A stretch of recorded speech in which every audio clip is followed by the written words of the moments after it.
एक छोटे से गांव के बाहरी इलाके में शेरू नाम का एक बहादुर कुत्ता रहता था। वफादार और मस्ती करने वाला, वह गांव के सभी बच्चों का पसंदीदा था। लेकिन शेरू का असली दोस्त चिचू एक चंचल और होशियार गिलहरी थी।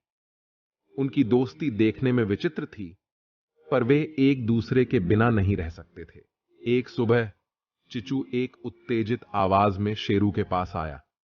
शेरू, शेरू, जंगल के पीछे खंडहरों में एक गुप्त खजाना छिपा है। मैंने इसे पुराने ग्रामीणों से सुना है। शेरू हमेशा एक रोमांच की तलाश में रहता था। चलो चिचू, खजाने की खोज पर चलते हैं। जंगल घना और रहस्यमय था। विशाल पेड़ों ने सूरज की रोशनी को छान लिया और अनदेखी आवाजें हर तरफ से आ रही थीं। चिच्चू चतुराई से पेड़ों पर चढ़ता और शेरू को खतरों के बारे में नीचे से संकेत देता। साथ में उन्होंने जंगली झाड़ियों को पार किया, नदी को पार किया और पहाड़ियों पर चढ़ाई की। अचानक उनके सामने खंडहरों का एक विशाल समूह प्रकट हुआ। चिचू ने खुशी से चिल्लाया, वह देखो, खजाना यहीं कहीं होना चाहिए। वे खंडहरों के बीच खोज करने लगे। शेरू ने बड़े पत्थरों को हटाया, जबकि चिच्चू दीवारों में छिपे हुए दरारों की जांच कर रहा था। लेकिन घंटों बीत जाने के बाद भी उन्हें खजाने का कोई निशान नहीं मिला। शेरू थक गया था और निराश हो गया।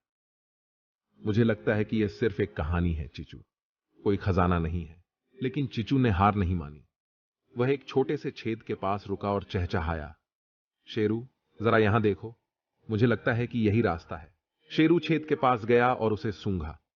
एक मिट्टी की गंध आई। उसने अपने पंजे का इस्तेमाल करके छेद को बड़ा किया और अंदर से एक चमकती हुई रोशनी निकली।